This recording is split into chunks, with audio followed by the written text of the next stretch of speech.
দর্শক, হবিগঞ্জের চৌধুরী বাজারে একজন ব্যবসায়ীর গোডাউন থেকে এসব ছোলা বুট উদ্ধার করা হয়েছে, যেগুলো পচে যাওয়ার কারণে মূলত খোয়াই নদীতে ফেলে দেওয়া হচ্ছে এবং নির্বাহী ম্যাজিস্ট্রেট এবং সেনাবাহিনী সহ যৌথ বাহিনীর উপস্থিতিতে শ্রমিকদের মাধ্যমে এসব পচে যাওয়া ছোলা বুট খোয়াই নদীতে ফেলা হচ্ছে। মূলত ওই ব্যবসায়ী আগামী রমজান মাসে যেন এগুলো ভালো বুটের সঙ্গে এই পচে যাওয়া বা নষ্ট হয়ে যাওয়া ছোলা বুটগুলো যেন বিক্রি করতে পারেন, সেই জন্য তিনি মজুত করে রেখেছিলেন, এরকমটাই আমাদেরকে নির্বাহী ম্যাজিস্ট্রেট জানিয়েছেন। আজকে সেনাবাহিনী, পুলিশ, একই সাথে আনসার সদস্য এবং নির্বাহী ম্যাজিস্ট্রেট তাদের সমন্বয়ে যৌথ বাহিনীর একটি দল হবিগঞ্জ শহরের চৌধুরী বাজার কিবরিয়া মুখ এলাকাতে, সেখানে গোপন সংবাদের ভিত্তিতে, মূলত আমরা যতটুকু জানতে পেরেছি জাতীয় গোয়েন্দা সংস্থার তথ্যের ভিত্তিতে সেখানে যৌথ বাহিনী অভিযান চালায় এবং অভিযান চালানোর পর এসব ছোলা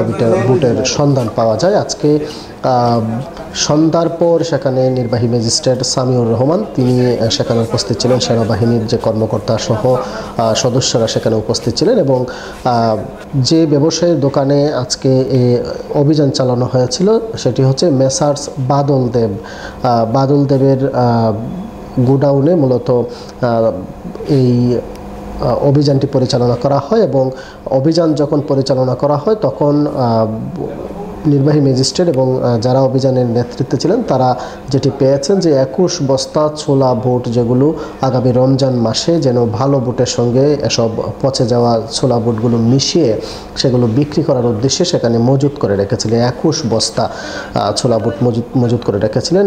নির্বাহী গোপন সূত্রে মূলত সেই তথ্যের ভিত্তিতে, জাতীয় গোয়েন্দা সংস্থার তথ্যের ভিত্তিতে আজকে এই অভিযানটি পরিচালনা করা হয় এবং এসব পচে যাওয়া ছোলা বুট জব্দ করা হয়েছে, যে কারণে যে ব্যবসায়ী এগুলো মজুত করে রেখেছিলেন সেই ব্যবসায়ীকে 30,000 টাকা জরিমানা করা হয়েছে।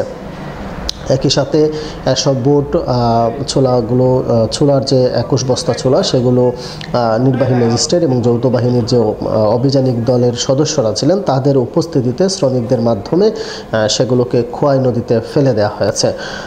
আজকে বিকালে গোয়েন্দা তথ্যের ভিত্তিতে আমরা এখানে অভিযানে আসি। আমরা শুনি যে এখানে কিছু পচা বুট বিক্রি করা হচ্ছে। পরবর্তীতে আমরা এই গুদামটাতে আমরা যখন ঢুকি তখন দেখি এখানে প্রায় 20 বস্তার মতো, প্রায় 1000 কেজির মতো পচা বুট আছে, যার এখানে যে দায়িত্বে ছিল তাকে আমরা 30,000 টাকা জরিমানা করি এবং যে বুটটা আমরা পাই সেটা আমরা নষ্ট করে ফেলেছি, পানিতে ফেলে নষ্ট করে ফেলেছি পুরো জিনিসটা। তো আমরা এই বুটগুলো হয়তো বা ভালো বুটের সাথে মিশিয়ে বাজারে বিক্রি করা হতো।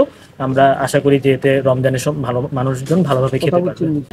আমাদের এরকম অভিযান আমরা প্রতিদিন বাজার মনিটরিং করছি। আমরা প্রতিদিন সরকারের নির্দেশে বাজার মনিটরিং করছি এবং আমাদের যৌথ অভিযান অব্যাহত থাকবে।